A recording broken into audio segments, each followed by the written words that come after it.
We did shift around a little bit. I get there in everybody else's suits. That's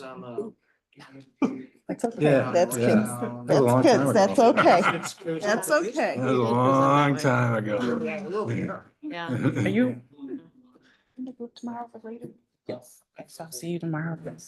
All right, how you doing? Our person. Oh my God. She's Take a drink. Who's not up here? Oh, God, I love her. Let's see. Good, how are you? Good. Yours winding down. Oh, I'm sorry. Yeah. No. Yeah, These you Macs, you never. I have a. Never easy. I have a new Surface, newer, and it doesn't have a spot for HDMI. So I Right. want one of those for the same thing, but it does get me. Oh. Sticking up. I will let you. Where is it out here?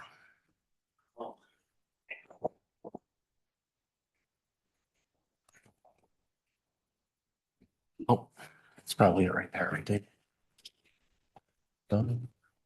That be it? Oops. So. No? Sound good.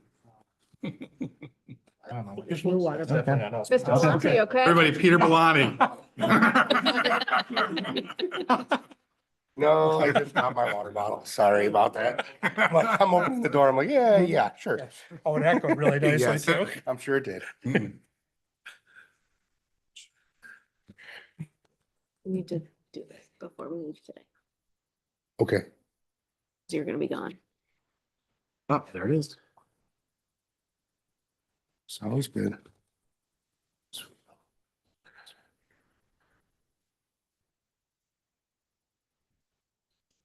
Good. You are welcome.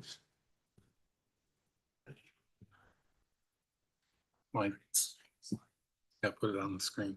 Good. Don't take your glasses off yet. Yeah.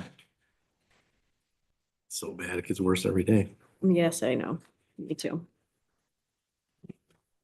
Okay, we are back from our executive session. Can I have a motion to approve the agenda? So moved. Second. All in favor? Aye. Minutes of the previous meeting, may I have a motion? So moved. Second. All in favor? Aye. Communications.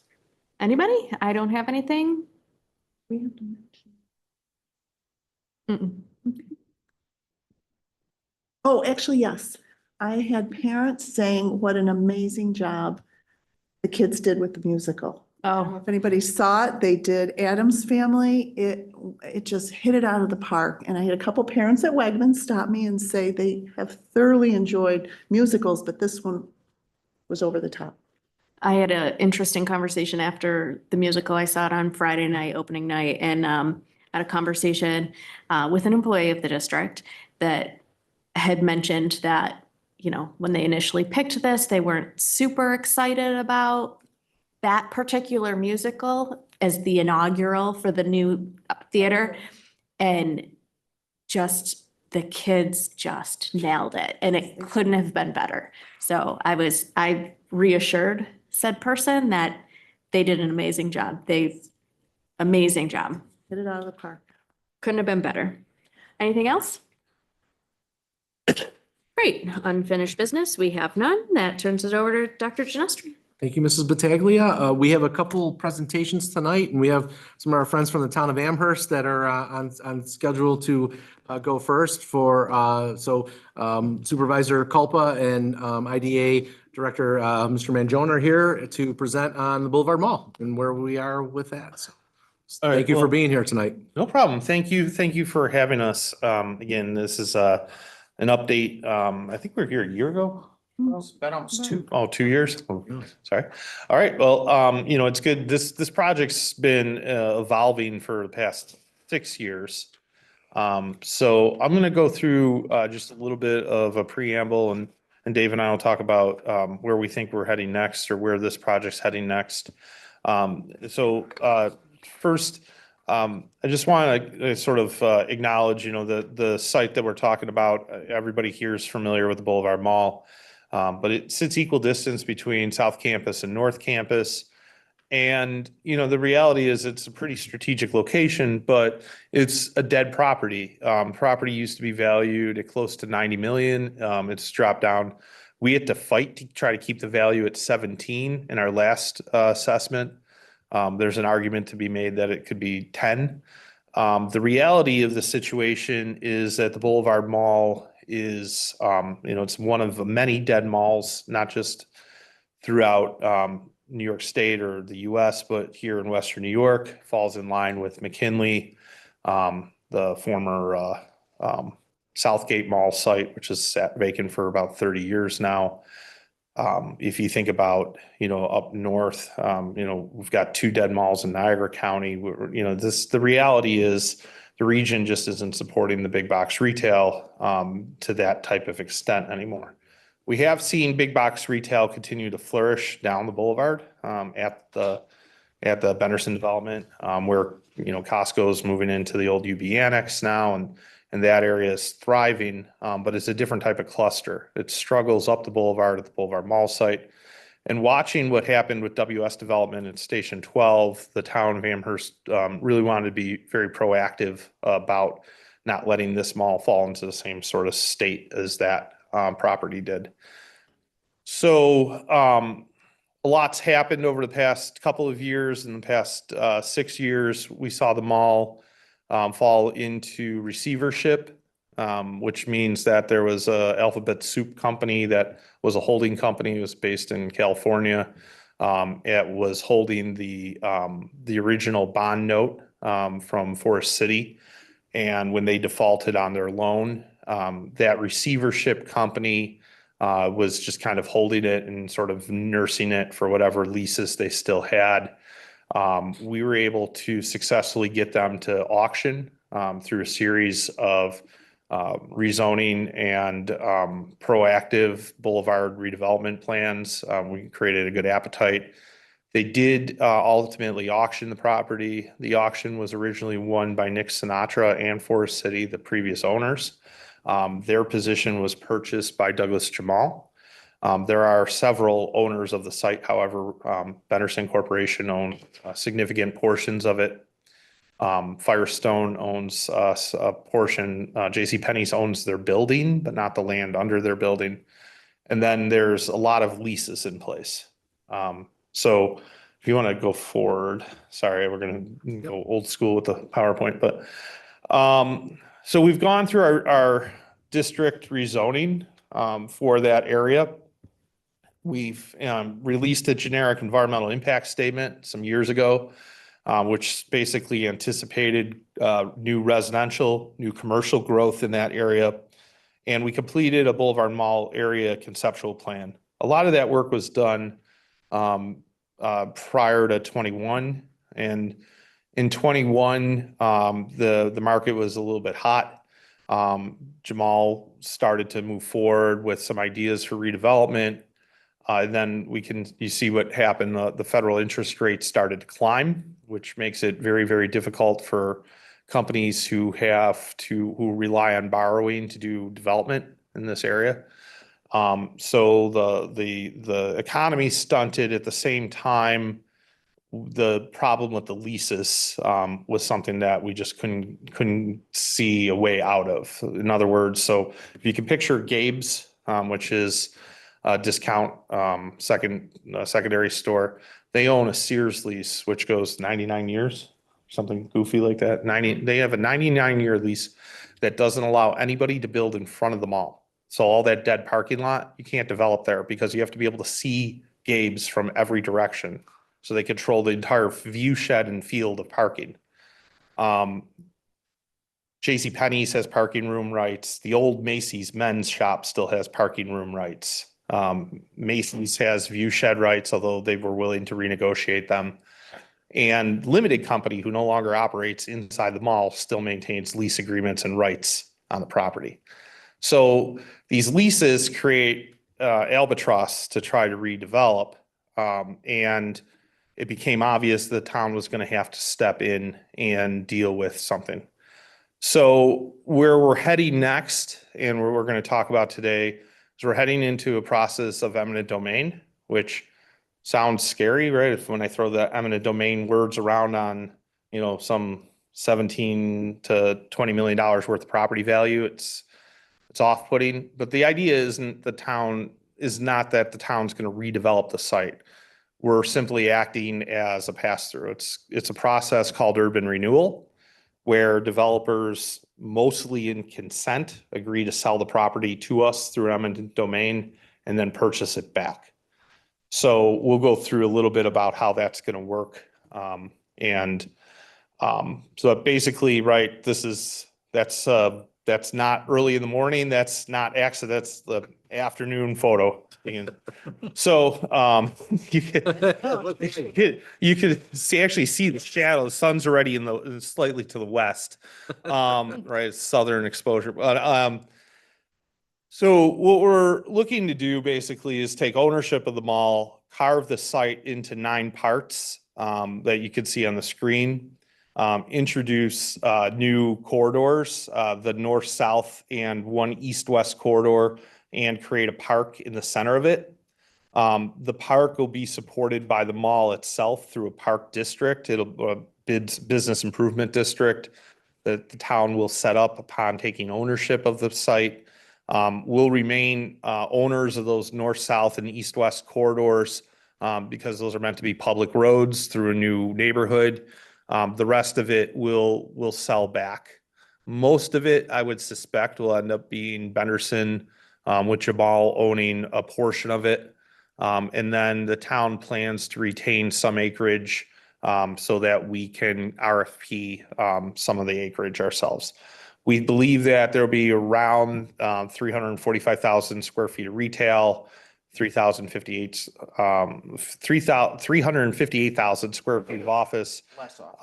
Yeah, we suspect that those were our pre-21 EIS numbers. And then the multifamily units have stayed constant, about 1,500 multifamily units. So if you go forward. I just ask you Yep. that little area over where we've got M&T, Chili's, that whole area, not touching that? Can you go back one slide? I couldn't, you made it for younger people. I couldn't see them. Because that's kind of across the street. They're actually carved out there a little bit. What is that, a peak? Laser, yeah, okay. So if you see here, this is the M&T. You're good. Where are And this ya? is an auto shop. There's the, well, it used to be. Yeah, so Midas. Chili's actually is incorporated Is it not in working? number 8. It's just a little bit, no, it's there. There it is. Okay. Chili's is around there in 8. Okay, So, Yeah, Chili's is right here. This is the auto shop and here's M&T. Yeah. okay, Okay. So you can see M&T and the auto shop are carved out of the. Yeah. M&T. okay. So those are It- gonna stay? yeah, so M&T may negotiate, it's notoriously hard to deal with banks moving because there's a federal licensure process. So if you ever look at why is a bank empty so long after it closes, it's a federal licensing process, and that small auto shop did not want to be part of the overall project. And again, very much with the exception of JCPenney's building, this is an opt-in project. Firestone opted in. The developers have opted in. Penny's is fighting us, but they've already given us a set of demands, how they would like to stay on site, just not in that building. So we suspect there's some leverage there. But the area is meant to be walkable. It's a new community. It's really starting from scratch. So if we want to go forward now, the park, it's a little nebulous. The zoning for the district requires a 5% green space. We've agreed to amalgamate all of the green space into a central park. The town plans to own that as a public square. But again, we're expecting that there'll be a business improvement district in place to maintain that square. So it will be publicly owned, year-round programming. We expect there to be some hardscape and some natural features. But we want to be able to use it for markets, or we want to be able to use it for concerts or that type of thing. It's not enormous, but it's a pretty nice space. So if you want to go, yeah. So, when we look at it, this does a couple things for us. I don't think it's, takes a lot to look at Western New York and see that we're part of a housing crisis. Housing crisis is not just a sort of a numbers game in terms of general housing, but there's some actual specific examples of where we have housing issues. So we have a lack of dedicated senior housing. We certainly know that we have an opportunity for continued purpose-built student housing to take some of the pressure off our neighborhoods that we see from rentals. But we also have, and we also in Western New York, especially in Amherst, lack housing for what we call an 80% AMI. That's people coming out of college who may only have one salary. They're not a double salary household. And when they're looking at Amherst, they're trying to compete with $78,000 mean family incomes for homes. And we need them to be able to stay in this area in order to take that first job. We train a lot of people technically at our colleges.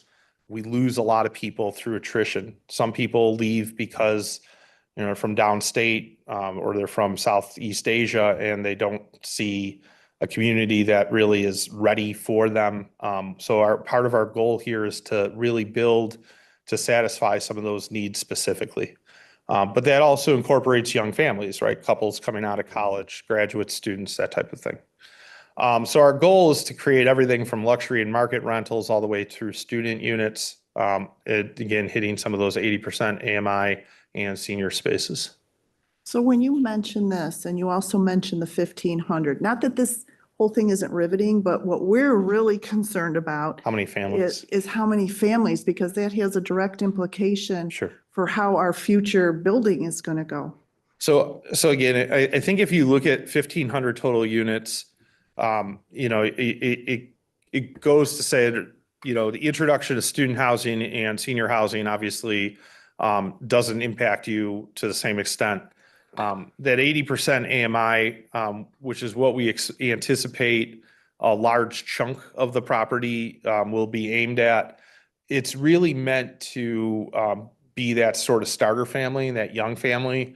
And I think when I've spoken to Superintendent Genestri about this, offline, I've said, look, I think you really got to think about UPK and K through 4, because that's going to be sort of the, young families staying in place, starting maybe looking for their first home. And that's what I think, where I think you'll see some growth. And probably if I had to guess, it could be anywhere from 250 to 500 units. So are you pretty confident in the numbers you're giving us? Well, As far so, as- I mean, you don't have a crystal ball. I get it. yeah, so We're talking about our buildings and what we're going to do to them, I understand. based on some of what you're proposing. So I'm not a developer, I'll say that, right? And I don't know exactly whether the market's going to bear. I will say that there are a lot of housing developers who understand the need to be in that 80% AMI ratio and who build that. Frankly, a lot of people build that downstate very well. We don't do it up here often. We tend to hit market rate or, senior, and that's our two ranges. And then students, another anomaly.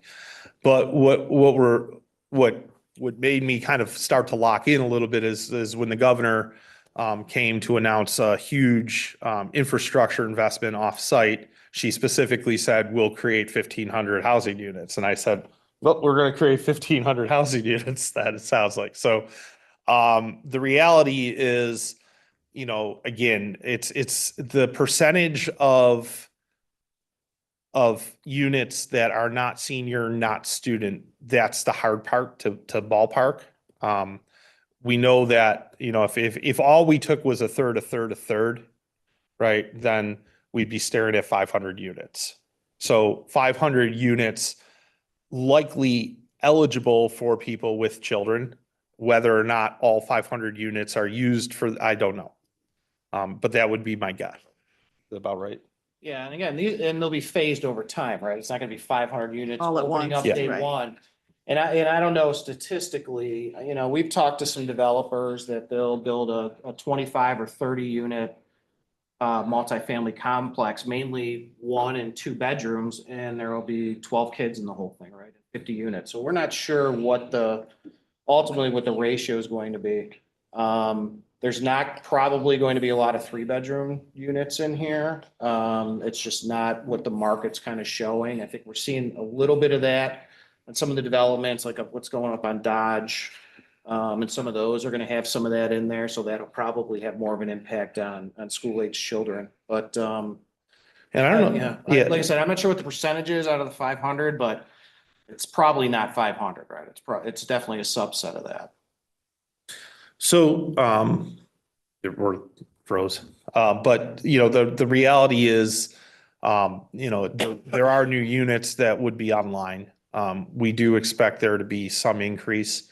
And, you know, again, I think that idea of, if I had to guess, it's probably younger families. Which is just the schools we're aiming at Right, is our sure. elementary Yep. schools. so. And no doubt, in UPKs already, I'm guessing if Sweet Home's like every other school district that I've talked to, UPKs already, you know, already choking off some of your ability to expand kindergarten. So everybody's trying to wrestle with how much UPK, how much kindergarten.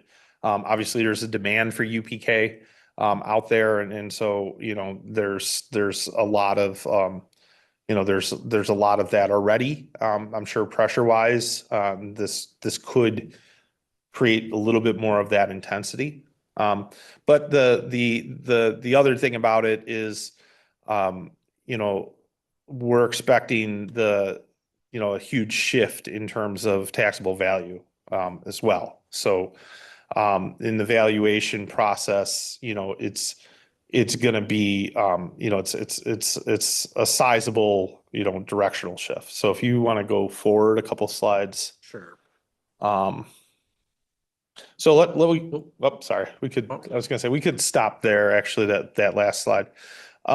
So right now, we talk about what is and what isn't the town's responsibility. And so traditionally with urban renewal areas, you would think of public investment as being planning, environmental and engineering. And certainly we've already encumbered, and we've already put some effort into all of those. Legal and appraisals are certainly something the town's already wrestled with and will continue to wrestle with. Then there will be acquisition costs. We expect the private sector will actually handle the demolition. I can't picture the town wanting to get into that at prevailing wage. The roadway and infrastructure, some of it will be on the town, but a lot of it will just leave to private roads. The park development, as I said, we're creating a business improvement district. And then there's an opportunity for a community center at the old BAC, or at least a rec center at the old BAC, which is the BAC for women in the back of the mall. It's actually a nice building that's just kind of sat there empty. So what we're planning on, how we're planning on dealing with that is the planning, environmental engineering, the legal and appraisals, we're going to fold into the acquisition and closing.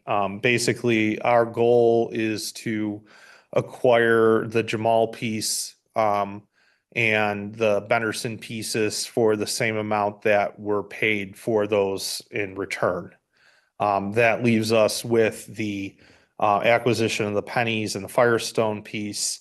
Our goal there, we plan to hold somewhere between 15 and 20 acres that the town will RFP, and that value will come back and pay for the remaining acquisition, legal, and planning, environmental and engineering costs.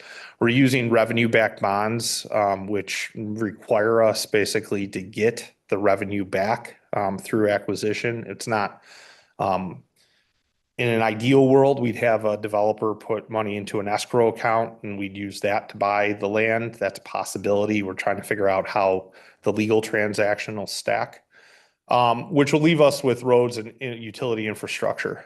And we're going to be looking to use a recapture on some of the new tax generated by the mall, through PIFs and pilots, to pay some of the utility costs down over time. Ultimately, that's not they're not untaxed. It's just, it's a new, it's the, you know, it's basically, how should I say that better? Well, I think for many of you on the board, you know, when we were here a couple of years ago, we talked about the district we put around the North Town Center. Yeah. Right? And that's, that would be something similar. And as we go down the path of creating the RFP and going out to the market and figuring out what the different financing vehicles are, we'll have to come back and have those kind of conversations with you. It's a, you know, we can't arbitrarily put PIFs in place. We can with pilots. Yeah. As many of you know, we've been working, you know, with your statewide organization to try and get the tax cap formula fixed. Because I mean, pilots of revenue, whether it's an IDA pilot, whether it's an affordable housing pilot, and those types of things. So pilots shouldn't hurt you. But in the meantime, you know, it's definitely something that each of the developers have been talking about in terms of something that will probably be sought for a portion of the site, maybe not all the site, but at least for part of it. And our goal would be to work with the school district to negotiate a balance of pilot payments from the developers along with, you know, community benefit agreement. Frankly, we've been successful with a couple bigger projects in town, albeit I don't know that any of them are in your district specifically, where we've actually asked for a community benefit agreement, and we're able to use that community benefit agreement as basically a non-pilot upfront payment. Sutton Place was up here. That was one of the town was able to do that with. So we'll look to negotiate. That's a little ways off because we're still dealing with if you go to the next slide, still dealing with our Article 4s, which are the actual transactionary process and ultimately an RFP process. So our goal, like I said, we have two primary developers that we're trying to work through this process with. One of them is Jamal Douglas Development. The other one is Benderson. Both are very receptive to conversations. We've made a lot of progress with them. We've kind of agreed with the developers on an internal deadline of May 1 to see if we can reach pre-sale agreements with both. And as the town goes, it'll probably push to June 1. I'm guessing it's going to be the rest of the quarter. But the reality is we're hoping that we could at least line up our Article 4s for Q2 going into Q3 of our fiscal year. And then stare at our RFP process through the end of that quarter of Q3. In order for us to know what's going to happen at the time of transaction, we have to have engaged in the RFP process. The IDA is actually contracted with Jamaica Development Corporation, which is out of Jamaica, Queens. They're a development corporation who've done just this. They're actually helping us. They've been through RFP process before. We're using them as a consultant. They're officially engaged this week. I think they start. So, you know, the goal basically is before we actually do a taking to know what the back end transaction is going to look like. I don't want to hold property for very long, nor I don't want the liability of that, nor do we want the town to have to deal with interest payments, you know, for the sake of transacting. So go to the next slide. That's it. Okay, that's it. So this is a graphic people have seen before. It's not necessarily the exact shape that we're going to end up with, but I mean, the idea here is it's a mix of use and it's a mix of height and density, but there is some density to it. We're talking about in the center allowing some 10-story buildings, and those are primarily to allow for hotels or to help us infuse some housing in the middle of the space. Most of it we expect would be 2 to 3 stories. That's based on what the developers have talked about. I'm expecting a perimeter of retail. The reality is the boulevard and the value of the properties on the boulevard are still going to support retail. I would expect housing to mostly sit in the middle or closer to Alberta, as it kind of wants to locate near the Wegmans. And as I said, our plan is to try to work out a P3 or a public-private partnership, similar to the one that we have, the agreement we have in place at the Northwest Community Center, with Zeffel. In this case, it's Benderson who owns the BAC for women. We would be looking to do an satellite senior activities, and possibly some extension of our after school and summer camps, which we are in a constant need for space for. So that's kind of where we are as of now. Did I miss anything? No, I don't know if you Yep. mentioned if it was on a slide, but transportation and rail system, like to get Yeah. in and out, did we miss that? No, yeah, so if you want to go back one slide, so, you know, before I was elected, the NFTA had already said, oh, we're going to run this rail, up the boulevard and then down Maple, up Sweet Home, through the campus, up Audubon. And, you know, it's an extension of the light rail that runs up Main Street. And, you know, there's been a lot made of it. They went to the federal government with a plan for it. The federal government told them they had to evaluate BRT versus LRT. They're going through their NFPA or their seeker process right now. The reality that I see as a town supervisor is, Hang on a second, Yeah. light rail or, Yeah. and bus rail. Okay. oh, I'm sorry, I'm bus sorry, rapid I'm sorry. transit. Yeah. All right. That's why I brought me, so I can see. I'm sorry, my peripheral vision didn't catch that. Yeah, you know, the reality I think is like, I don't think that it takes a lot to see that we need transit service improvements in Amherst. You know, we don't have a bus that runs to our senior center or court building. It's the second busiest court building in Western New York, and we don't have a bus route to it. There's certainly improvements that need to be made. But the reality of rail is a very expensive and very long, lengthy process. And as much as they have a concept, they're not even really in design, right? They're going through seeker. So they haven't, you know, I see that as being a decade off. And if it comes, for us, we have to plan this site with or without it. And that's kind of the approach we've taken. You know, might it come? Sure. You know, it could. And I, you know, with a lot of funding, it would need a lot of funding. And, you know, I think there's a reality to that, which says, well, we could see buses rapid transit funded. You know, BRT got funded from the southern edge of Buffalo to the northern edge of Buffalo, $100 million. And the federal government came up with that. Could we see something similar in the future? Sure. You know, buses are a lot more nimble than rail. We can't leverage the future of a big acreage like this in Hampton. We don't have any other 64-acre sites, right? So we can't wait, and we can't just plan on that. So we're sort of taking the approach of it could come up here. But if you go to that slide after, or it might not, right? So, you know, I'm not doubting, the NFTA. I'm not saying they shouldn't do it. What I'm saying is, you know, the reality is if it is going to come, it's probably a ways off. And this is a really important kind of cataclysmic site for us, catalytic site, I should say, for us, right?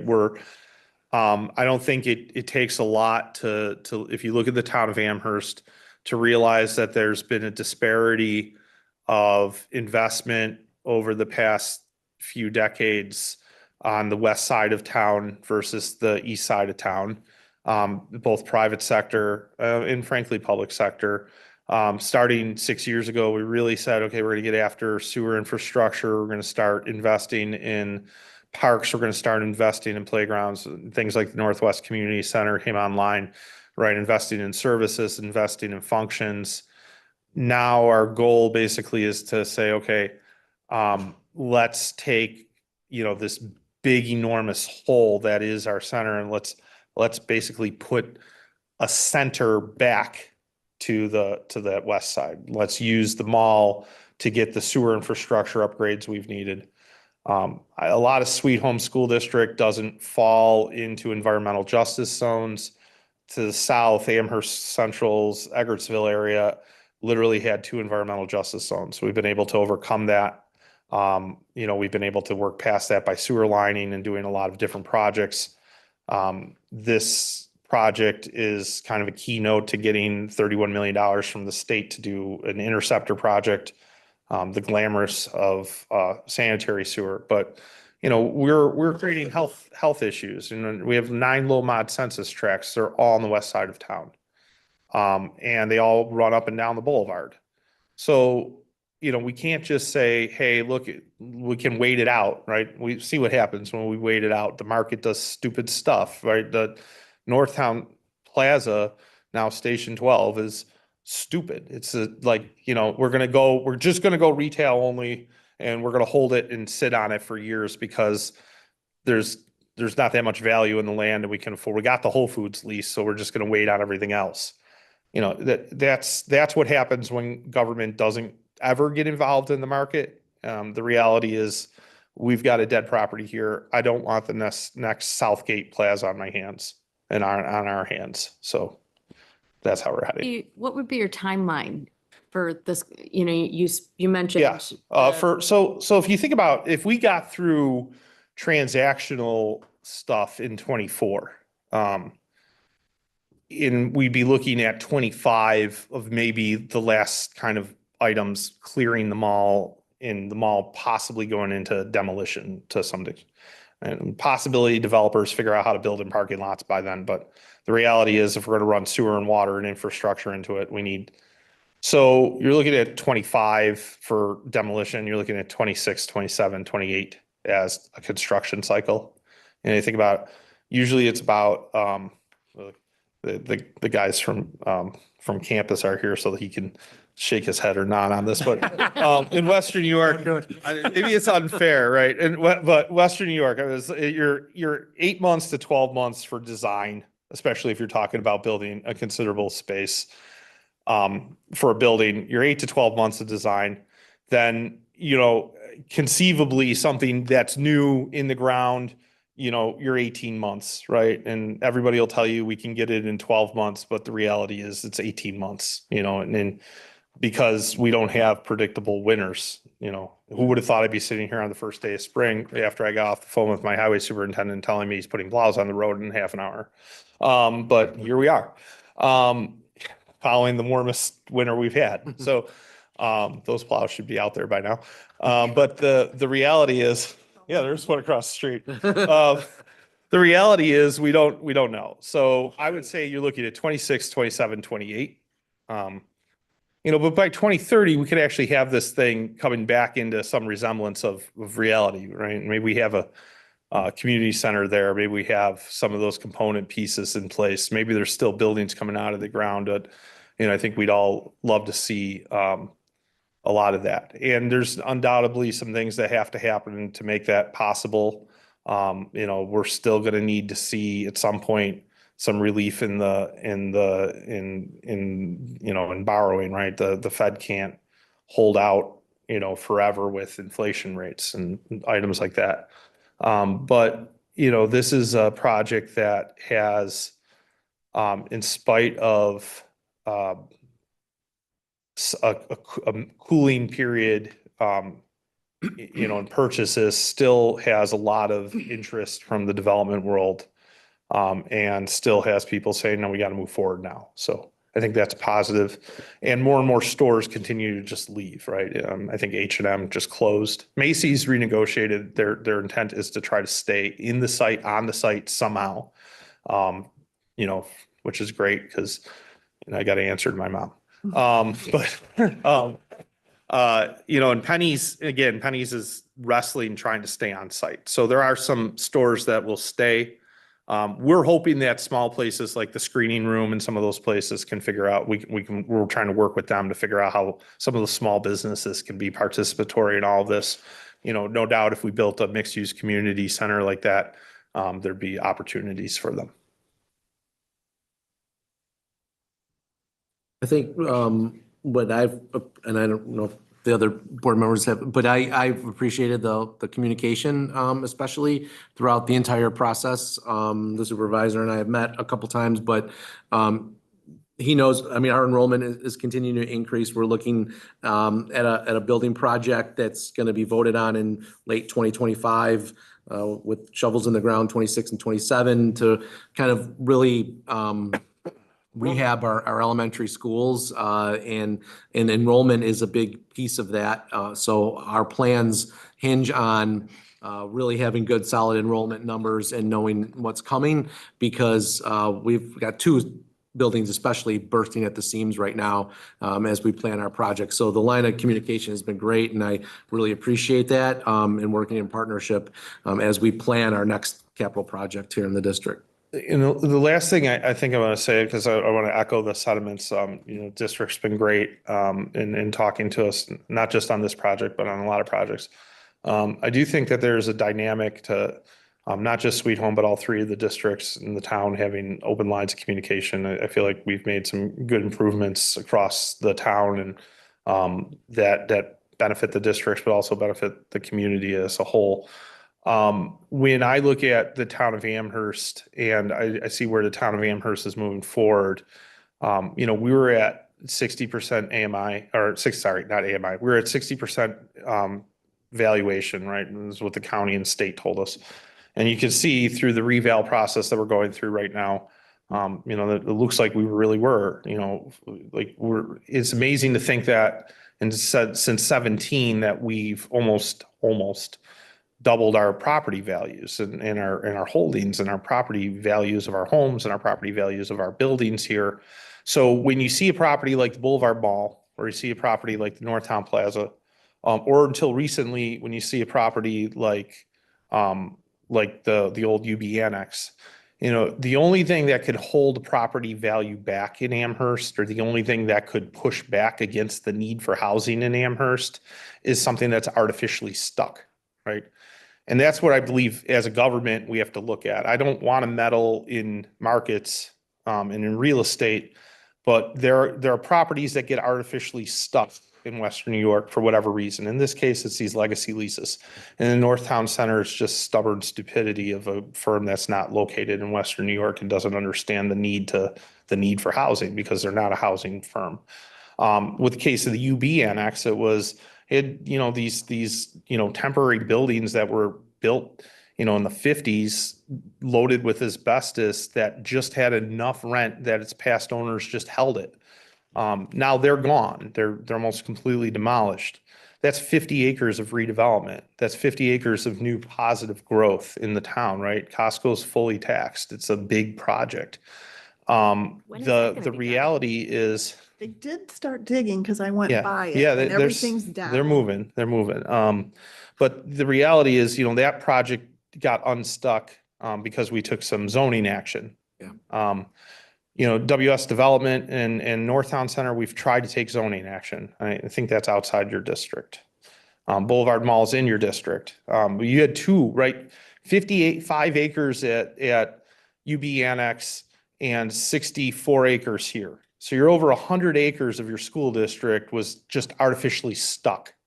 And our goal as a government, basically, and what the town's responsibility is to the school district, I feel, is to take those properties that are artificially stuck and put them back into the market. Basically get them back into where the market can drive. That's where I think we're heading.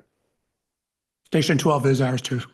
Station 12 is, They go on the other side of the street. you guys just, yeah, you get a trifecta. And, you know, look, I mean, we also think that there's reason to believe that some of the property up behind the Wegmans on East Robinson is going to start to develop.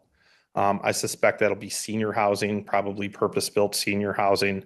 But that would be a big deal, right? To see some of those properties redevelop. And again, you know, the catalyst for that is we know we have market demand and market demand for housing. Most of that is born out of the quality of the school districts. I've always said that, right? You know, quality of education drives market demand for housing. So here we are. Now the question is, how do we do it? How do we do it right? Obviously, when we're doing this, we got to be able to maneuver fire trucks and stuff. You got to be able to get school buses through. So there's a lot of details that we all have to work out between now and whenever we finally start to see construction happen. So my anticipation is that, you know, if I haven't been here in 2 years, I should come back next year. We should start doing this at least annually, maybe every 6 months, because stuff is starting to move. Great. Okay. Great. Good. Any other questions? Thoughts? Curiosities? You're asking for that. Curiosities is always my favorite question. Curiosities, what's going on with the Delta Sonic over by where the Costco is? Delta Sonic, the Delta Sonic warehouse, the construct, so there is off of, so originally it was supposed to go in next to Delta Sonic. It's, Costco. or sorry, the Delta Sonic was supposed to go next to the Costco. For a lot of different reasons, especially because of Costco's preferences and their neighbors on site. Delta Sonic is actually moving over to the light industrial area off of Romney. Oh, okay. Oh, wow. So it seems weird because it's shifting closer to the retail center. But if that whole area, so if you can picture that plaza next to the post office, Mhm. it's light industrial, it's packing, it's that type of stuff. That's where that facility is going to locate now. Oh, okay. So so what's going next to Costco is like 140,000 square foot, 2-story Dick's with Oh, a big okay. outdoor space. And Costco's moving along? And Costco is moving along, yes. Yeah. I want our Costco. That's If really, you that's really notice- why we wanted you here tonight. with the Listen, Costco update. I noticed, I know how that goes. I was told right out of the gate, don't screw this up. That came from my family. But I have, I've noticed in online ad placement and stuff, one, I believe my phone fully listens to me at all times, but I've noticed Costco starting to advertise for jobs in Western New York. They're mostly warehouse managers, but you know, they're talking $32 an hour, which is significant dollar value for retail. And they're paying a significant price to be on that site. So Great. I did think of one more while you're at it, talking about Costco. Is there going to be some road improvements on North Bailey to help manage the traffic when they get there? yes, I used to work for Department of Transportation. That sticks in my head. I got my own mind what it could be, but I usually start off by asking if anybody's here from New York State DOT. I'm retired. And then I I'll talk to usually you issue later. some apology, for whatever I'm, no, so Costco is still bantering with DOT about the intersection at Ridge Lee and the timing at the light and how that sequence is gonna work. But there are 2 signals that they've got to put in along Bailey and some road work that has to happen there and some road work that'll probably happen on Romney. And then the county and the town have applied jointly for an application for improvements at Main and Maple and Bailey. Thank you. Maple and Bailey, that intersection stuck a little bit. That project, Costco puts off about $1.4 million in mitigation fees is what they're paying the town. They're responsible for their signals. And they're paying us about $1.4 million for further improvements on the road. So you're going to see some changes happening there. Okay, cool. But you might want to go on Monday nights. Listen, I drove there on a Saturday the other day.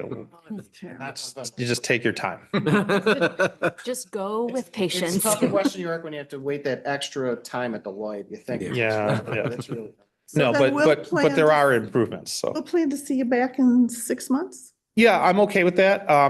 Like I said, we should be through our Q2. We run on the fiscal year, our fiscal year rather runs on a calendar year, unlike schools, right? I think we're off. So, you know, 6 months, we should be into the summer and hopefully not plowing. Hopefully. All right. Hopefully not. Thank you very Thanks, much for everybody. coming. Thanks, guys. Thank you. Thank you. All right. Grab your.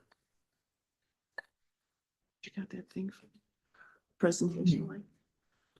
He wants his thing back. Yes. Can I keep a copy of that presentation? I left DOT 15 years ago. You're safe. Nothing secret. Well, it's Thanks, Brian. broadcast, so I hope there's nothing secret. No problem. Some of the modification. Thank you. I'll provide How can I- developers. We've been down in New York City, and it's one of the reasons we have that relationship with Jamaica Queens Development, is because they have all these national relationships with some of these developers we want to bring in here.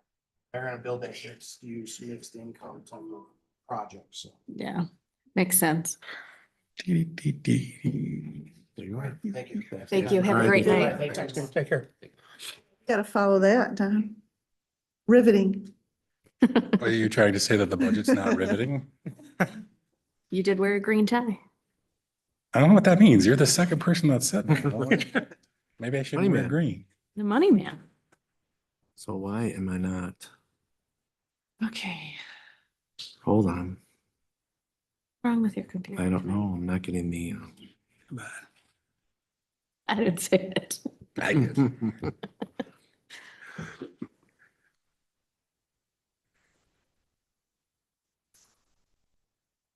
But you got any good jokes? I have a couple good dad jokes I heard at work, but we'll leave that. for We'll save that for later. Okay. Yeah. Okay. All right. Well, welcome. Happy spring, as we've all said before. We are working towards finalizing the 24-25 school district budget. This is the second time that the budget has been formally in front of the board. So we'll have some discussions, but just want to make note of some important dates again.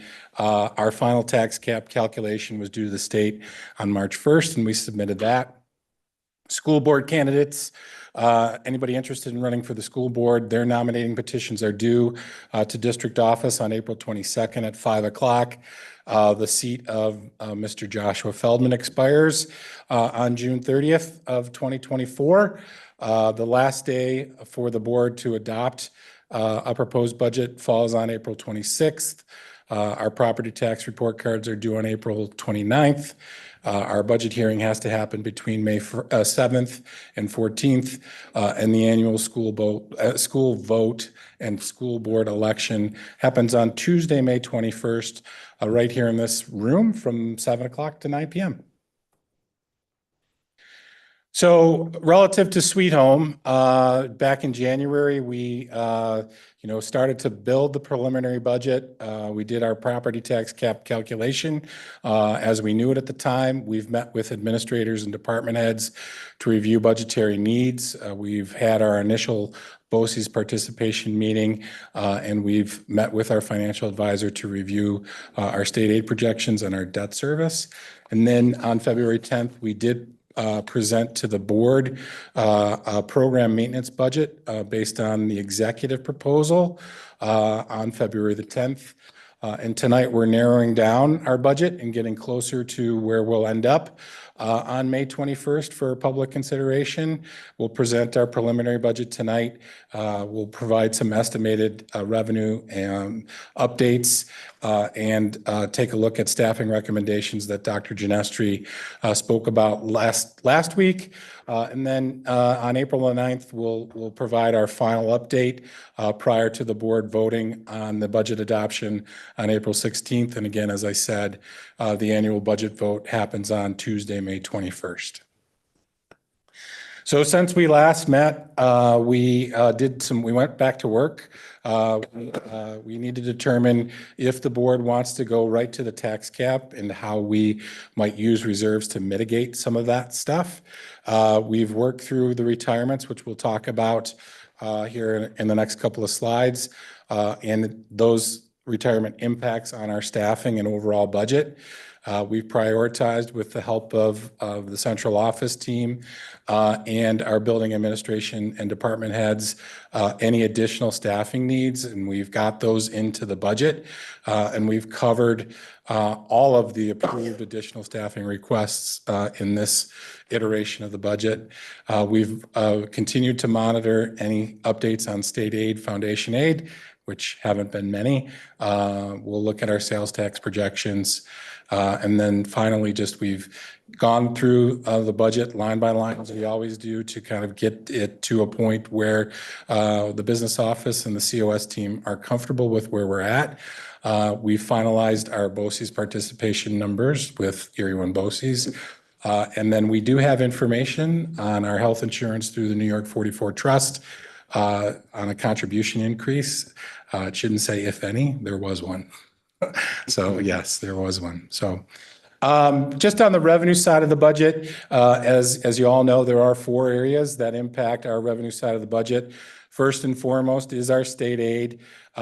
We have had no movement since we've met in February. We're obviously waiting on the New York State budget approval. That slide or that call out box on the bottom kind of indicates as to where we are. Last year, as you recall, New York State promised to fully fund the basic foundation aid formula by 23-24. They did it in 23-24 to the tune of $21,764,000 for Sweet Home. Under the formula for 24-25 at fully funded, we should be at $23,856,725. And the executive proposal back in January, we're actually at $23,536,375. We're short of being fully funded $320,350. So that's that piece of it. Other pieces, the tax cap and pilot revenue. We've worked with Mr. Mendoya and the ADA to get our IDA to get our final pilots kind of situated. And then we have filed our final tax cap to the New York State Comptroller's Office. Our final tax cap, as you'll see shortly, is a 3.9% increase from year to year. Sales tax is another big chunk of the revenue side. Our third quarter payment from the county is due on March 29th. So we'll take a look at that and kind of extrapolate that out to make sure we're comfortable with our sales tax revenue for our final budget. And then we do need to talk about the use of reserves to close potential budget gaps. In this budget, based upon the feedback that I thought I heard last time, if you remember, in 23-24, we went out as a tax neutral budget, meaning that we did not raise the levy from the year prior. And to close our budgetary gap, we added $1.1 million of reserve fund usage to close the gap. Back in February, I presented to you a budget that maintained that $1.1 million. The feedback that I had heard was that to maybe take a look at and roll that back. And in this budget, I've eliminated it altogether. So our tax cap update, this is our final tax cap that was submitted to New York State in the Comptroller's Office. It is an increase from the current year of 3.9%. The tax cap limit increase is $2,081,925. Just some keynotes relative to that. The growth factor that's set again by the state for Sweet Home was 1.0160 for this year, which is down from 1.0221 from last year. So that's a hit to us a little bit. As I mentioned, the district budget in 23-24 was tax neutral. As we know, the town of Amherst decided to go above the tax cap for property taxes. And we have finalized all of our debt service and pilots. So in the end, as I mentioned, a 3.9% increase for the 24-25 tax cap from this current budget year. So on the revenue side, again, we eliminated, if you see there, we eliminated $1.1 million in reserve usage to bring down our revenue numbers a little bit. So as we sit tonight, our 24-25 revenues are $101,225,513. An increase from last year's budget of $4,338,925, or 4.5%. Now, moving to the expense side, really, the major budgetary impacts, as you know, resulted in, number one, our teacher's contract was settled. We did offer a fairly significant teacher retirement incentive, and the contract hit such that the deadline for teacher retirements was February 28th. 28th, Joanna, is that right? February 28th. So we didn't have this information for you back in February, but we did have 25 teacher retirements that were removed from the budget. We've added 24 teachers back into the budget per the March 12th, 2024 staffing plan that covers all additional staffing requests. So in the end, Mr. Feldman, sorry, to yes. interrupt. It'll be 23. We had a retirement rescind letter come. We through did. I was going to get to that at the end, but you beat me to the apologize. Yeah, punch. Just stole my surprise. To some smiling faces in the back. You stole my surprise. So in the end, you'll see up there, kind of just, it draws to your attention that, excuse me, on the elementary teacher side, we realized with the retirements, a savings of about $545,000. On the secondary teacher side, about $341,000. And then with special education, about $116,000. Those are net savings after we added the increment increase to the contract of 3%. So those are the net savings there on that side of the budget. Those savings were quickly eaten up by increases in health insurance. So for us, as you know, we are part of the New York 44 Health Trust benefit package. The New York 44 Trust in the 23-24 school year had an average increase of 3 to 4%. Which is what we went a little bit more heavy on that. We anticipated in our initial budget to you about a 4.5% increase. You see in that little call out box there that we have anywhere from an 8 to a 9.9% increase in health insurance. Premiums, so nearly double what we expected. The contribution rates for the Teachers Association, the employee contribution rate is 13%. The administrators and supervisors also 13%. And our service employees is 10%. So if we kept the program maintenance budget and we didn't have 23 retirements now, or 24 retirements now, that number for an increase for us would have been about $1.1 million in insurance costs. The net savings to us was a little bit over $400,000.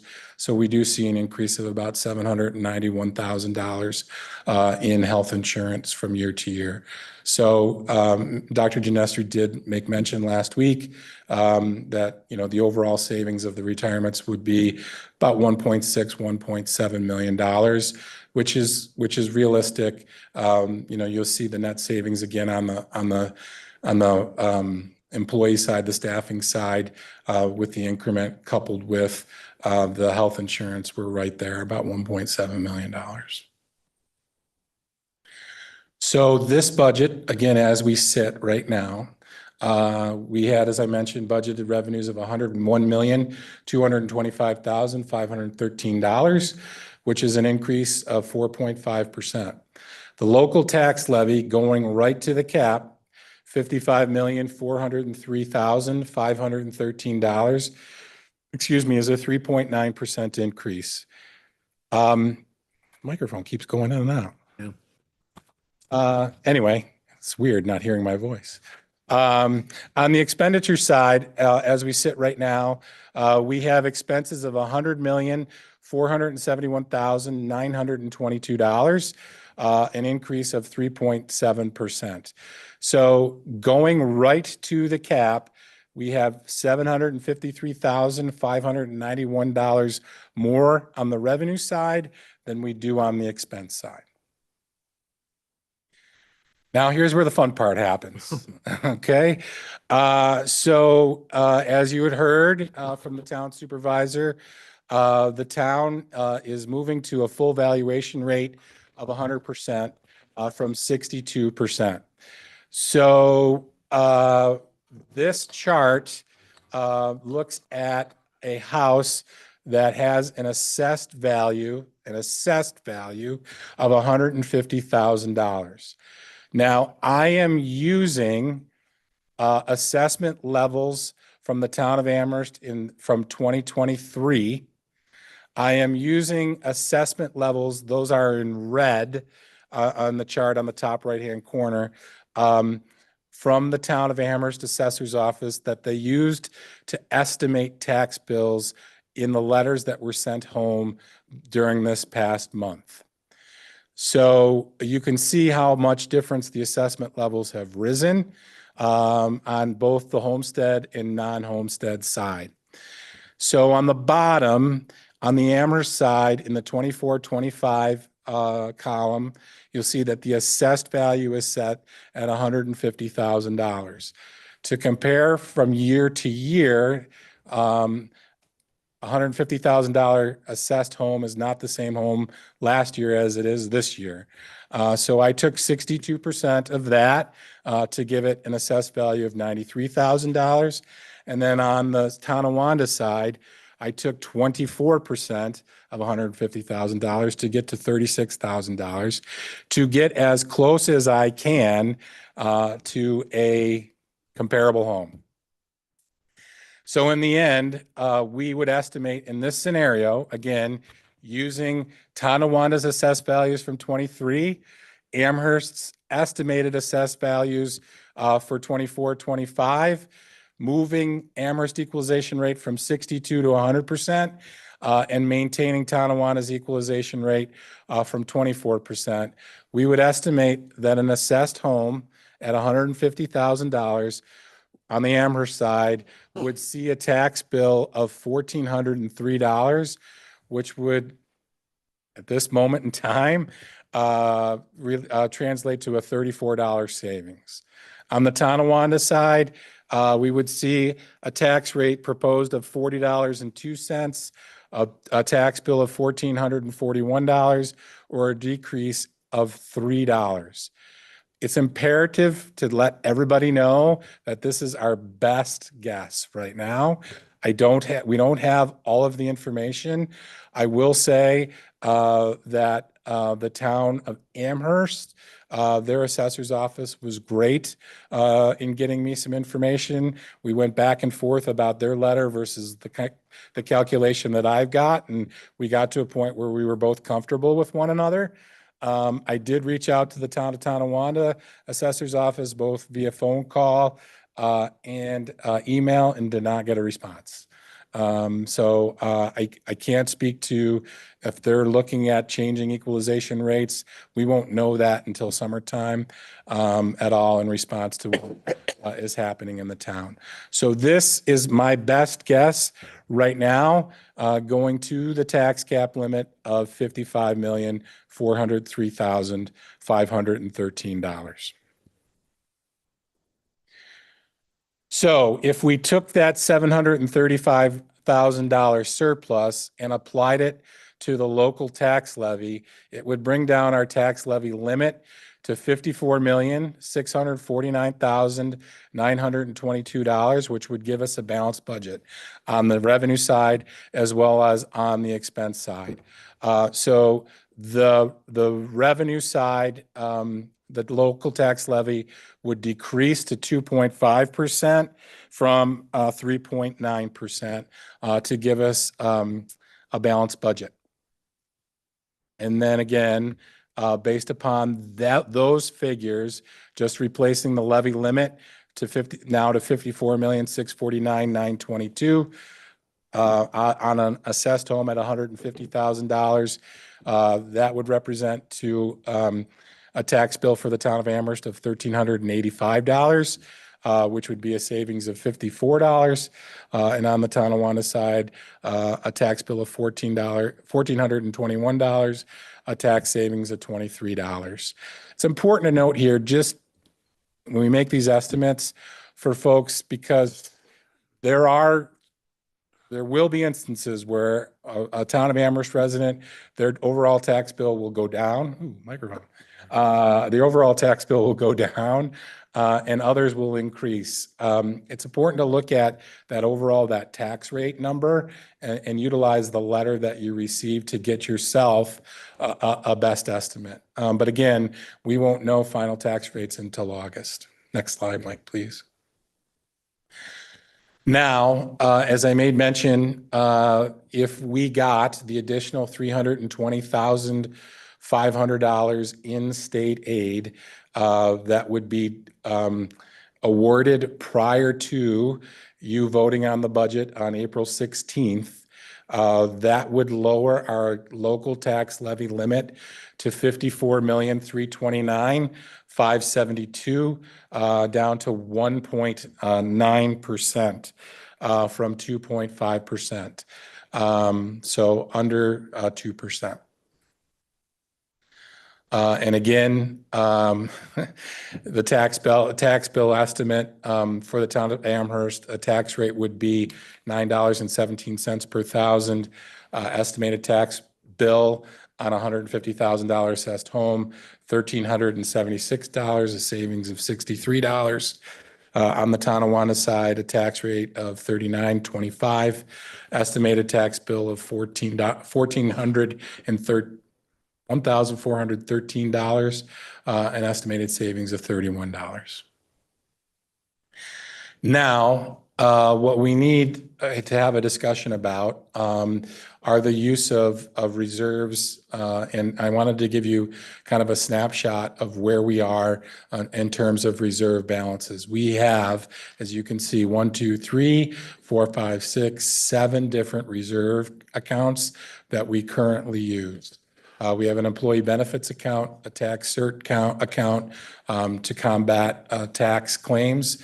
If you remember back in August, we put a lot of money into that tax cert, knowing that the town of Amherst was going to go to full value and that there would be some challenges to assessment. So we put in just about $250,000 into that account last year. We have a workers' comp.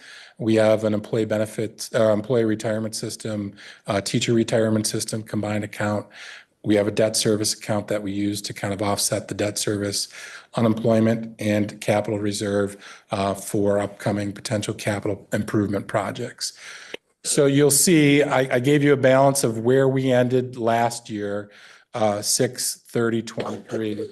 Those balances are indicative of the reserves that you approved in August, okay? Even though that you approved them in August, we hadn't closed the budget. It's practice that we do once the reserve balances are determined in the August meeting, we close the books, and those balances were what were inclusive of what we put into those reserves in August. The second row is interest income that has been earned to date on each of those accounts. The third is the current balance as we sit here today, that third row. And then the 23-24 intended use of reserves.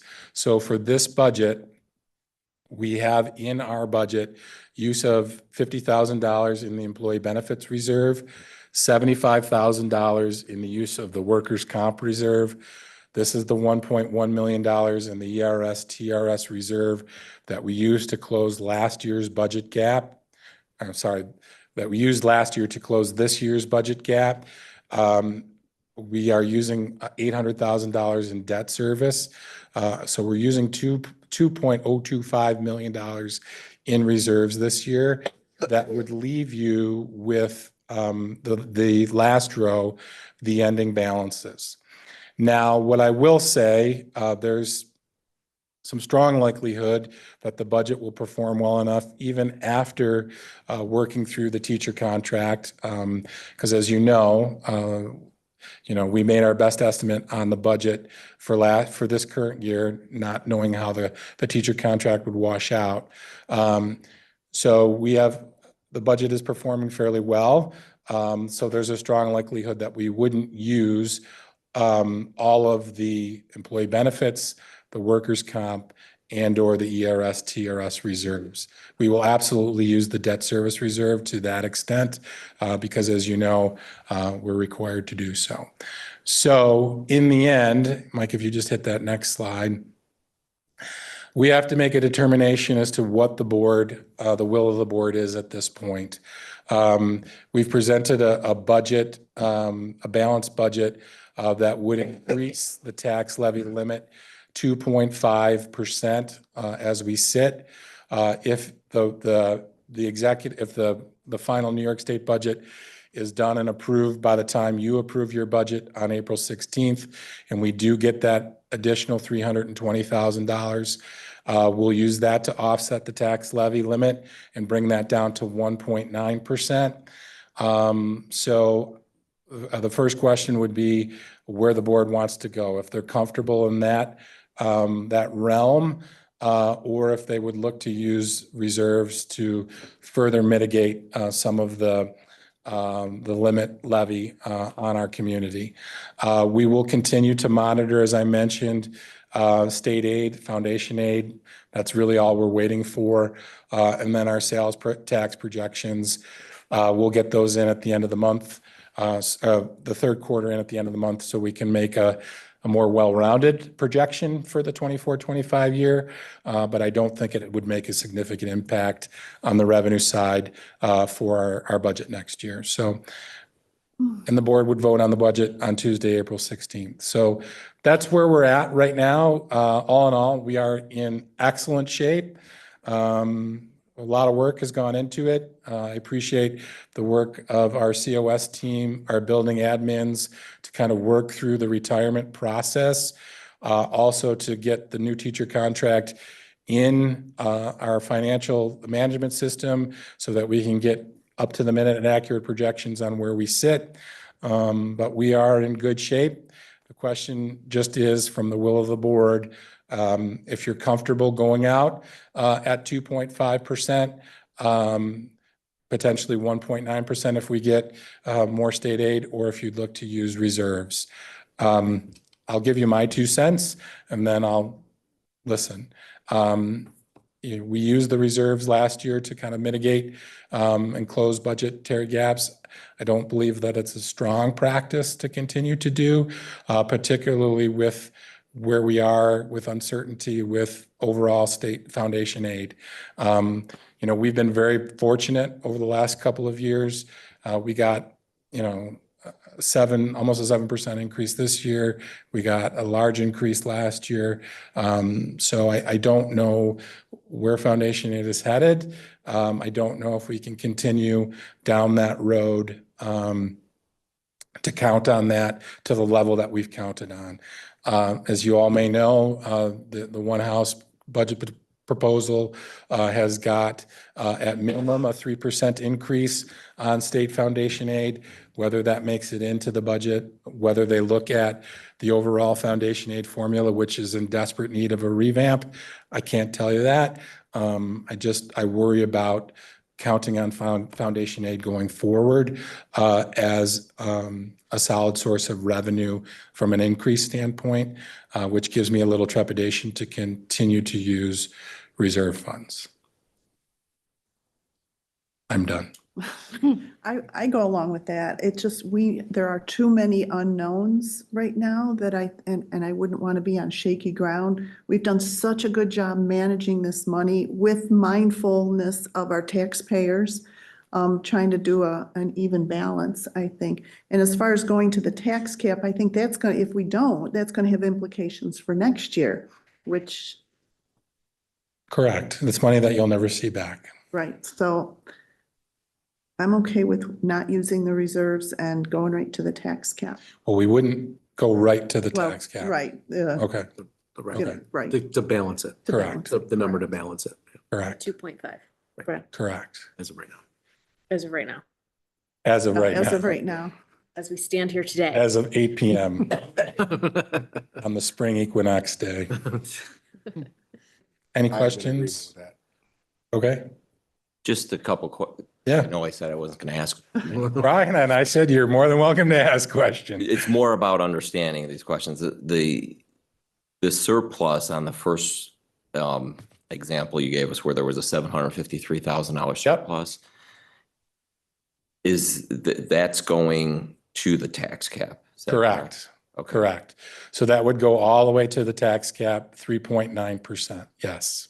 And then, but on the very next page, you show that it's even going to that as far as on the estimated bill, you know, the actual tax bill that are Yeah. going to be received, that on average would actually decrease. Based know upon these the are- information that I have tonight on a $150,000 assessed home, yes. I can't speak to, again, I think it's important to look at the tax rate that is projected to be able to compare it to where you are now. But yes, based upon the information that we have, a home that is assessed at $150,000 would see a tax decrease. Okay. And is that the reason behind that? Is it because there are more properties being taxed? I'm trying to understand how would increasing the rate result in a decrease? Just the overall assessment values have increased to that much. Okay, so in your recommendation what was your recommendation to go to the? So my recommendation would be Balance to or- go to the balanced budget to 2.5%, not all the way to the tax cap. That one. So we would go to 54,649,922, which is a 2.5% increase. And then fingers crossed, hope that New York State settles a budget on April 1st like they're supposed to. And we get the $320,000 in to get us to 1.9%. And with that, this would still result in us needing to use some of the reserves, right? Because this just gets us to a balanced number. And I think if I looked, the 1.1 million in reserves is how much of that would we need under, because it's 700,000. So we're still going to need some reserves. No, you would not. So this is, so we've taken out the $1.1 million in totality out of the budget. So I lost the microphone again. This is, this year's budget, we are using $1.1 million, but if you go, Mike, the next slide, please. Oh, go back to keep that one. This one? No, other one, the one you were just on, that one. So that $750,000 surplus, Mr. Liable, is a surplus that removes the $1.1 million in reserve funds. There are some reserve funds that we traditionally have in the budget, a $75,000 workers' comp and $50,000 employee benefits that we traditionally carry, but that gets rid of the big $1.1 million. So the surplus, we're to the good on the revenue side. So our revenues are higher than our expenses. So we would decrease from there, we would decrease the local tax levy down to the 2.5% level to become balanced. Okay. If we didn't decrease it though, in theory, we could put the 750 into another reserve. Like, is there a reserve available, like capital improvements or something to that? I just want to understand that. You could go right to the cap, yes. You could go right to the cap, and that $750,000 surplus, you know, you'd build it into your expense budget. And at the end of the year, when the budget would close, we'd have the surplus. And then you could put that into reserves. I think that if we were ever audited by the state controller again, that he would look at that little cross-eyed. Because we shouldn't, in theory, based upon our expenses, we don't need that money. Yeah, no, again, I'm. No, and I just trying- get your Yeah, question. where I get your This question. surplus is with a higher number than the next slide, you're saying where if we went down to Correct. no surplus, you're Correct. working backwards to get that, Yes, sir. right? Yes, sir. Okay. So I'm comfortable with the recommendation you're making. Okay. Scott? I think going to the cap would absolutely be dangerous, especially this year. I'll leave it at that. I was really hoping we are going to get under 2%, but I guess that's going to come down to our elected representatives and a couple of prayers maybe. In the time that I've been on the board, I know when we first started doing it, at least back then, we were assuming the average house at 100,000. Now we're going 150,000. I think, I don't want to touch it this year, but I think by next year, we need to go up because I can tell you my $67,000 house is worth 270, something like that. Yeah, I honestly, I would It's a- agree with you. And we had that same conversation today because, again, we started at $150,000 in February. And I didn't want to, it's confusing enough. I didn't Yeah, want to. that's why I said not this year. Confuse it further. But I don't disagree with you going, particularly if Amherst stays at 100% going forward. And then it'll be interesting to see how what Tonawanda does. Yeah, I can't believe that Orbs won't drop it down even more, but Yeah, I don't know. But I don't disagree with you going forward that our average home marker has certainly increased. it's probably 100,000 more than that by now at this point. So, I which would, that would reflect in those numbers. And I get it. I mean, correct, showing a correct. potential decrease. I don't believe the potential decrease is there. An increase is a different story. I don't think you really see. the Yeah, potential and increase, again, but- we're only getting really half of the story, honestly. Exactly. Until we and have a it- lot of solid numbers too. And it's right, and it's very, those numbers even on the Amherst side are estimates. Because they've got to go through the challenge process now, and get to that point. So, again, I think for comparison's sake, discussions, that rate is probably the most important at this point in time. Absolutely. It should be, and I think people really need to understand that, what it means. That's, Correct. because it is, that's the biggest part of that. Is there, when you're in your talks with the assessors, do you believe that they'll have the majority of the challenges served out by the time we have to just make the actual numbers in August, or is that a maybe? It's a hard maybe. You're more optimistic than. Because, and when I called the town assessor's number, there's not even a person that answers the phone. There's an automated message that says, if you are calling regarding your assessment letter, hang up the phone and dial 1-800 beep, beep, beep, beep, beep, beep. And they'll be happy to help you. So in my conversations with the assessor, they expect a large amount of challenges. They will do their best to get through by the time we set our rates. That's all I was told. Okay. And if they, beyond that, that's where we potentially are using our tertiary money, right? That's correct. Okay. That's correct. And again, just, for the good of the board, we do have a tax attorney that we utilize to represent the district on our behalf in some of those cases, particularly at the retail level, the non-homestead value. And we've done a very good job to work through negotiations where 95% of the time, we're not giving refunds back. Yeah. It's just a The change. future ones get lower. It's just a change in assessment values going forward. That's all I got. Thanks, Tom. And just for clarification, you mentioned the budget vote on the 21st. Will residents be voting on anything else on that day? So the residents will be voting on other things that day. They'll be voting on whether or not to approve the budget. They'll be voting on a board seat, as we mentioned. There will be an additional proposition, if the board votes on that tonight, to authorize expenditures of, over the course of the next 2 years.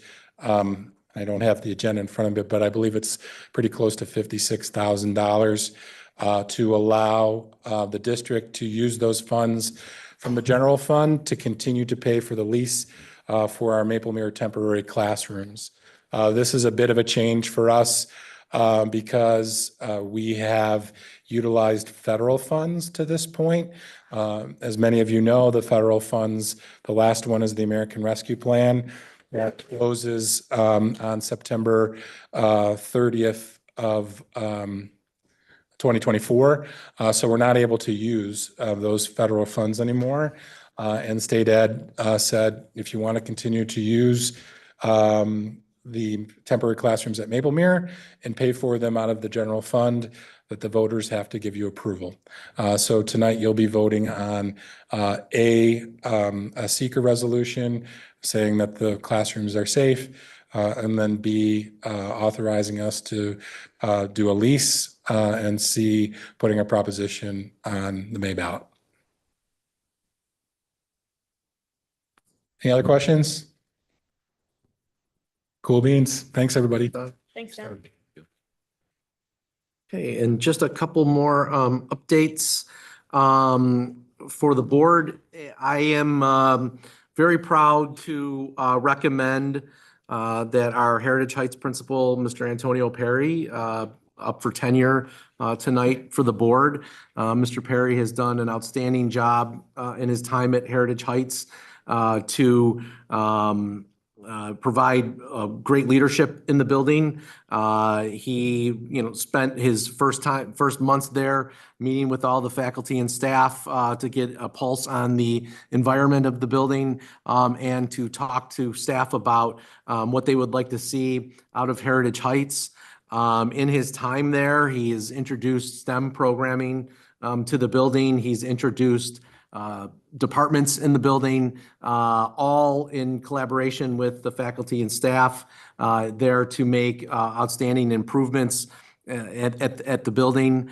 The events that he leads with his faculty and staff are extremely well attended and provide a sense of community over at Heritage Heights.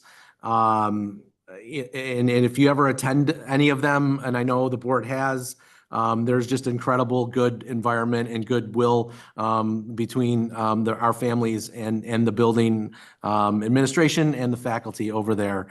He's done an outstanding job with our students there as well. Our academic achievement is going up over at Heritage Heights. And he's just continues to provide a stable presence with the faculty and staff. He's always willing to talk about new ideas. He's collaborative in nature, and we're very proud to have him over there. I know in talking personally with Mr. Perry, not only is he running the building, but he's become a trusted advisor for the district as well about some of the things that they're doing at Heritage Heights that are pretty revolutionary for Sweet Home. So it is with great pleasure and that I highly endorse Mr. Perry for your vote tonight for tenure over at Heritage Heights. So I don't know.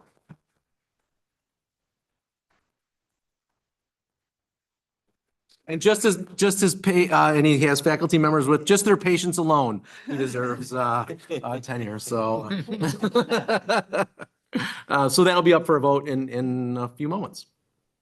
I would just like to say I'm proud to see that Mr. Perry has brought Heritage Heights out of the shadows and into the forefront of this district. Sure. A lot of hard work. Makes me very proud. My home school, sorry. Same here. Well, I'm a parent there too, and I just couldn't be happier with the direction of the district. And I know, two boys that have gone through there, they're just blossoming, and they got their foundation at Heritage Heights. So it's just been awesome. So thank you for everything. Yes, absolutely. Absolutely.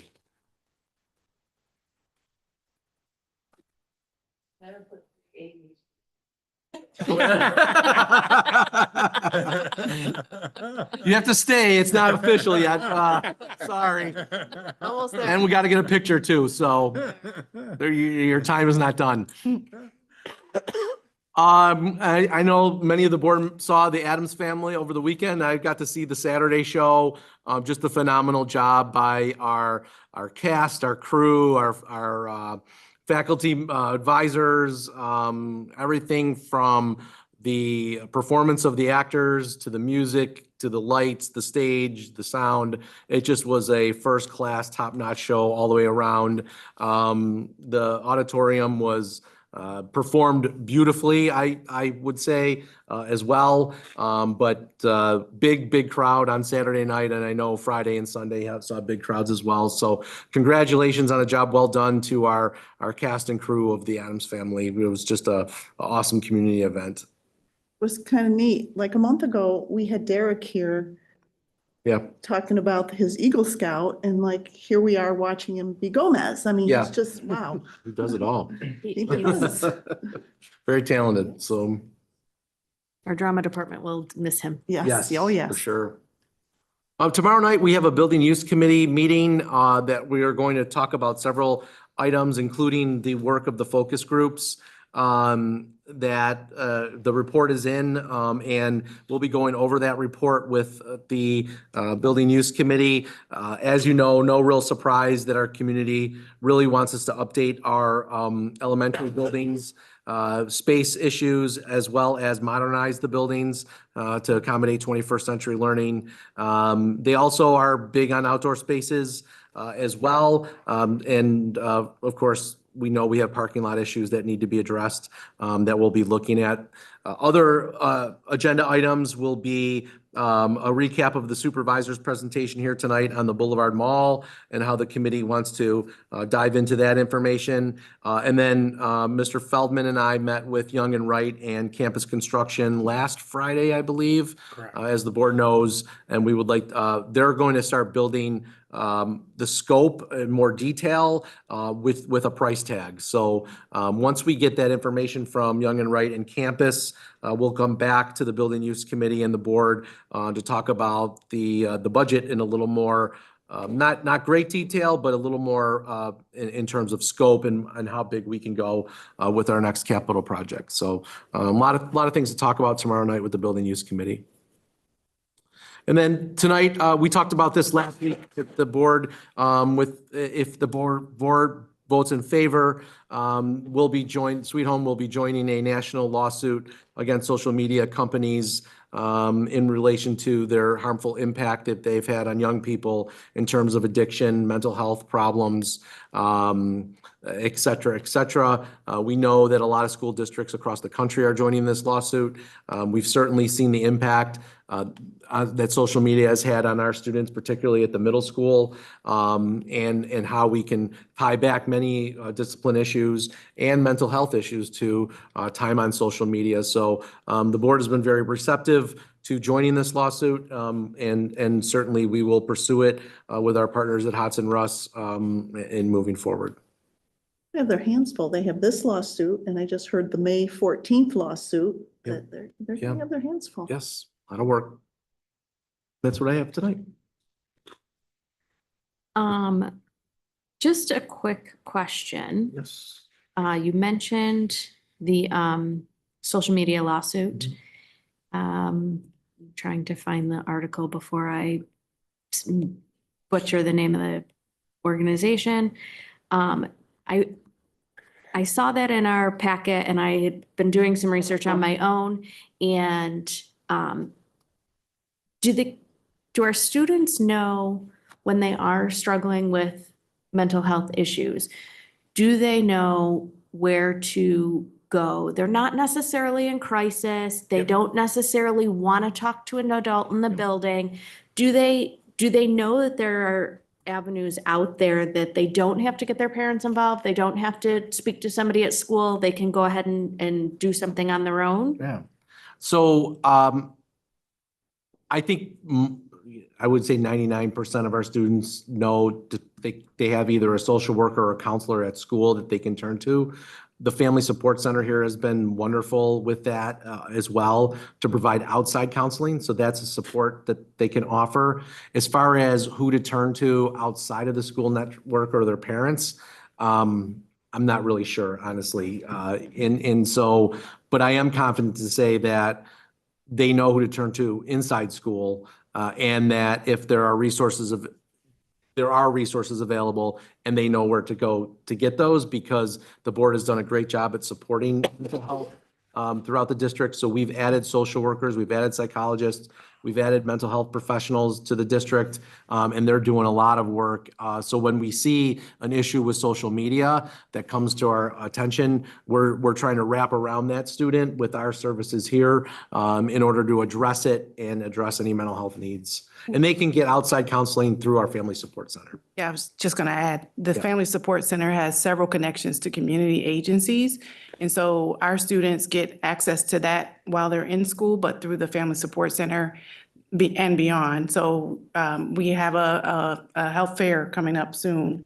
It's an annual one that we do, and we bring in all the different community organizations. So there are several connections that they bring into the school, and then families can connect beyond that. So with the health fair that we have coming up, do you know if the mental health advocates are coming? They have, the reason that I'm asking, I saw an article recently about their youth peer advocates. They have a teen chat line. It's a texting, like, jump on and be like, hey, I had a really bad day. Can somebody talk to me? And it doesn't, you're not necessarily in crisis. You don't have to, like, you're in your room alone and you're struggling with what's going on in your head. You can reach out to somebody. The peer advocates on this line are, they're under 25, like they're peers that have gone through something and have been able to do, been able to come out on the other side and really talk to student kind of situations. And I didn't know if that was something that our students readily had available, or when I saw it, I was like, wonder if it's kind of hard sometimes to talk to your own kid, but I'm like, do our kids know that this is out there? I guess was more my question. I can look into whether they are actually going to be at the health fair, and maybe if that's not the case, we can make a connection, but. That'd be And great. the Thank peer you. advocates, we've had them at the high school before during our town hall presentations. The other students have brought them in to talk with us. So we've taken grade levels throughout, multiple days to talk with our peer advocates and their presentations about the services they offer to our high school students. That's great. I don't know how new it is. It did sound kind of new in the article that I read, so I didn't know if it was, like I said, if it's something we can put out on our Family Support Center website, or, whatever, just, I know from personal experience, sometimes talking to, you only talk to your friends. And if there was somebody that was like a friend, but an impartial person Right. that wasn't an adult, Right. I may have reached out to that said person. Yeah. But I saw it today and I knew we were talking about the social media thing, and I was like, oh, I got to remember to bring this up. I just want to add one thing, and I want to thank Mr. Lowry for our chocolates tonight. And Thank really you. welcome you, and thank you. You always come to a meeting, at least one a year, and it's so important that that you're here. We love your presence, and thank you for all you do and advocate for all of us. And I know the School Boards Association is advocating hard to fully fund foundation aid, which is, we're all on the same page with that. So thank you for everything you're doing, Dave. We appreciate you sitting through this Yes. lengthy.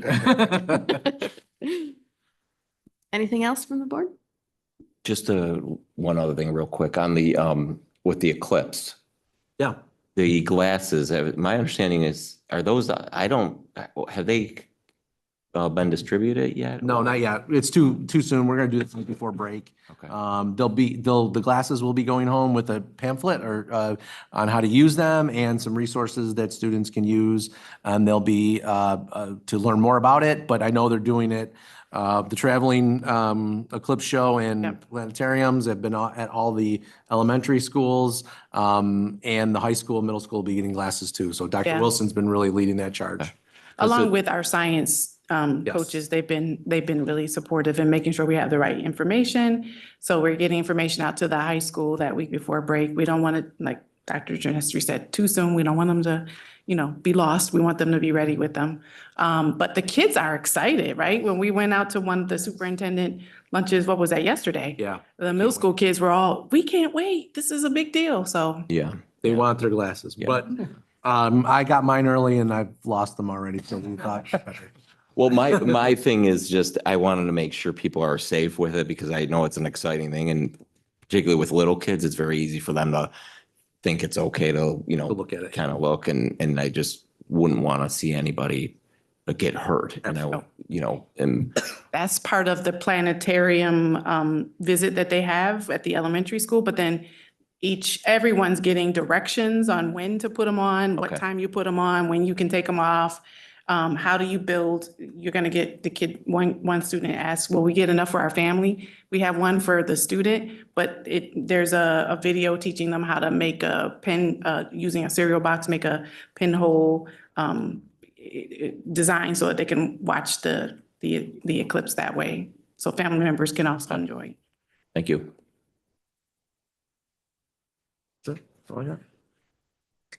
All right. That brings us to upcoming events. We have another McTeacher Night coming up. Heritage has a spring concert coming up. Recess and the eclipse. Brings us to our first open session per Ballast. Oh, boy. Does anybody want to speak before I go through and try and say all of this? No? Okay, great. We'll move on. May I have a motion for consent agenda A through H? So moved. Second. We need to go through any of them? No, I got through the 319 special ed pages, and I did have some questions for Katie, and she was gracious and answered me with my. Wonderful.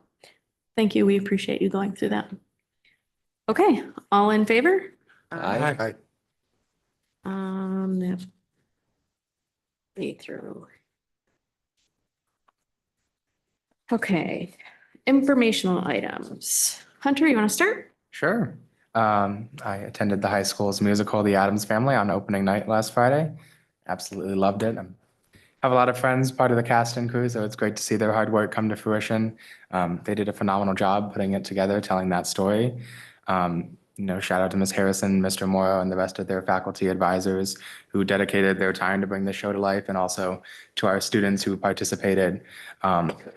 This process for them started in November, and to see all their hard work come together, and I couldn't think of a better show to have in our new auditorium.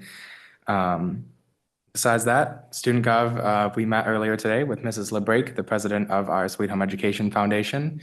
She brought to us an upcoming opportunity for our organization to visit the Northwest Amherst Community Center and help Chef with a new program they're launching. It's a professional clothes closet for teens. It's a program for students who may need clothes, shoes, ties, dresses, and anything else for any type of job interviews, a funeral, banquet, or any other type of professional event. It's currently housed out of the high school in our social studies wing, but we're looking to hold, or Chef is looking to hold a pop-up event at the Northwest Amherst Community Center for every 2 or 3 months for students who may not be able to get them in the building, but show up at the community center. So a few of our members will be visiting on April 10th at around 10 a.m. to learn more about the center and how we can help with that pop-out event. And then myself, our Vice President Erica Chan, and a few other student government members will be meeting with Dr. Wilson, Mrs. Bruce, for a Leader in Me training session tomorrow morning as a follow-up to our Zoom call we had with Battery Creek High School in South Carolina. Our organization's honored and thankful to be a part of this beginnings of the implementation of this program at the high school. Thank you to Dr. Wilson for inviting us. We can't wait to see where it takes us. And then last thing I have is this Friday, the high school has its Spring Fling Dance from 6 to 9 p.m. We have secured last minute decorations for things like tablecloths, balloons, and troubleshooting some unexpected issues, but we're confident that we are ready to go on Friday for our students. We've been really pushing it out. We've made announcements in the building starting today, and that will go till Friday, reminding students about the dance, when they can buy tickets, and the rules associated with that. We hope everyone who attends has a great time and that they enjoy making the memories with their friends. We like to remind our students that this is their last high school dance of the year, especially for our seniors, for their time to make memories before, we have prom, but the last dance that we put on here. And I've said before, but we could not have pulled this off without Catherine Almadara and her dedicated team. She's put so much effort behind the scenes to make sure that this goes off without a hitch. So I just really want to make sure she gets a special thanks. And that's all. Right, thank you. Ms. Jason? But just the musical, and then I want to thank Sherry for being on top of getting our gowns ordered for graduation. Did you get them all? No, okay. So, Amy? I am fairly certain I still have mine from high school, so I have to just look and I Okay. keep forgetting. don't think so, Brian. So I just have to look. Okay, but thank you for keeping on top of You that, text Sherry. me and remind me. And that's all. Mr. Leibel?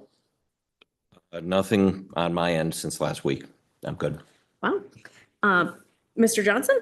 Couple things. We had our legislative team meeting last week. We spent quite a bit of time talking about the various bills that are in session, a lot of which we want to support, obviously trying to get stuff moved forward, especially from the one house budgets that looked a lot better than the governor's budget for us. We also talked about a couple crazy ones. There is an assemblyman out at Long Island that is putting forth a proposal to extend the school year to 200 days. Fortunately, no one's going along with him so far. But, and then Jane actually tried to reach out to him to see if she could find out why, hasn't gotten a response as of this point. We also spent a fair amount of time talking about the business meeting, which I talked with you about last time. And I did get a handful of more reasonable suggestions for the committee to work on for that. Our superintendent representative to the legislative team is Dr. Graham from Grand Island, and he spent some time talking with us about a program, their software that they're using called Zero Eyes.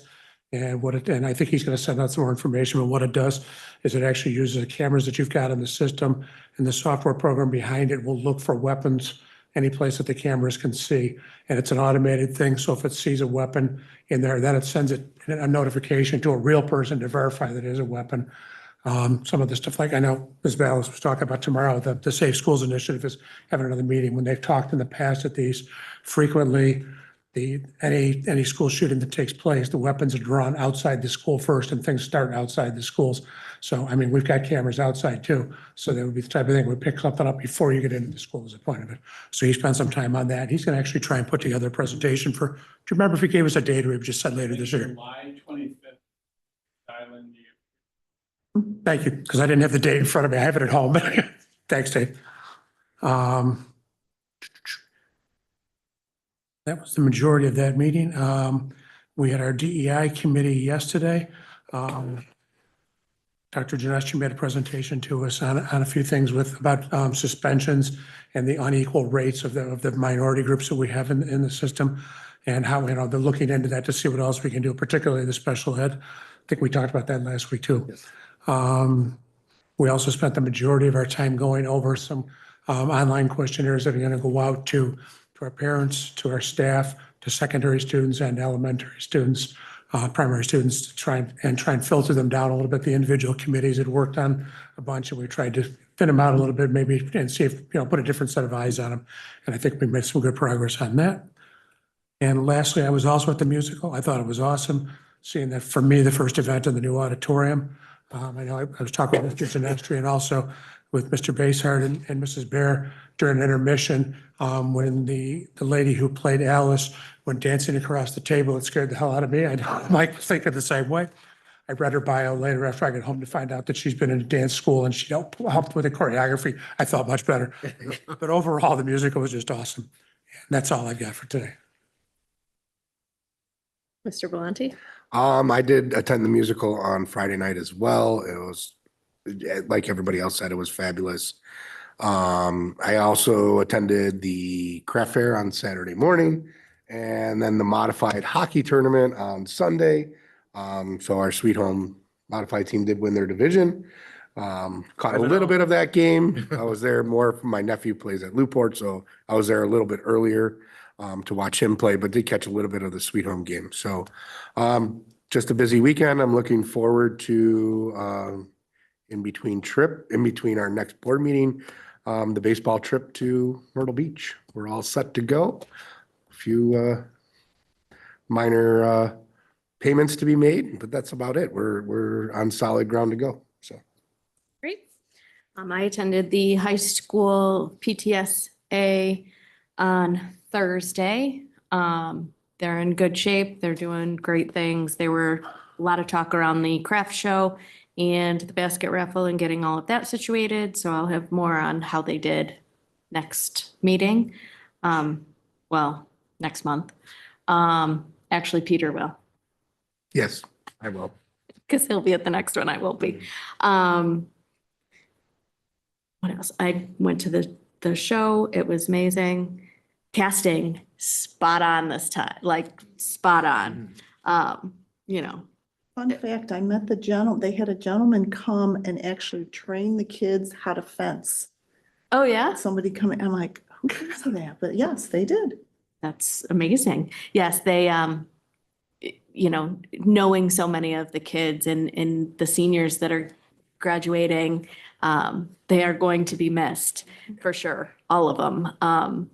But they really did a great job. I couldn't say enough about it. So, other than that, I have the building use tomorrow. I think that's everything. Oh, I went to the Heritage Heights Eclipse Night. I did do that. That was awesome. It was the way they had it set up. Fun fact, I'm running the one for Damon. So I kind of went a little bit selfishly. I wanted to see the school. I haven't been in there in a while. I wanted to see, what they were doing and, could I bring anything from the elementary level to the college level? But it was a well-oiled machine. Not that I would expect any less, but they did a great job. Every aspect of the building had something going on. So they did a great job. Great job. Just want to add, if I may, Yes, that please. High School Musical is being considered they're formerly called the Kenny Awards, but for the Shays High School yes. Musical Theater Awards, they were selected as a finalist. So we've had adjudicators at our high school shows all 3 days to kind of judge the performances. That's amazing. They definitely well-deserved this year. Well-deserved. When are the awards? Do you know? I May, don't they're over know. Memorial Day weekend. That's Yes. Sunday. That's right.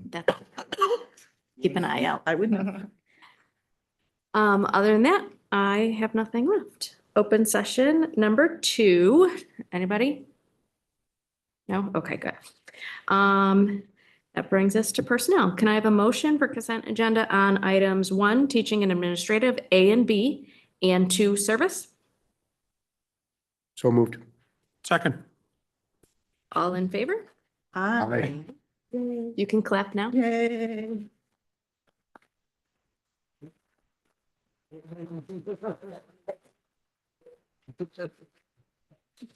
Okay, now may I have a motion for consent agenda on 1C, teaching and administrative coaching? So moved. Second, yes. All in favor? Oh. Aye. Aye. Aye. Aye. Opposed?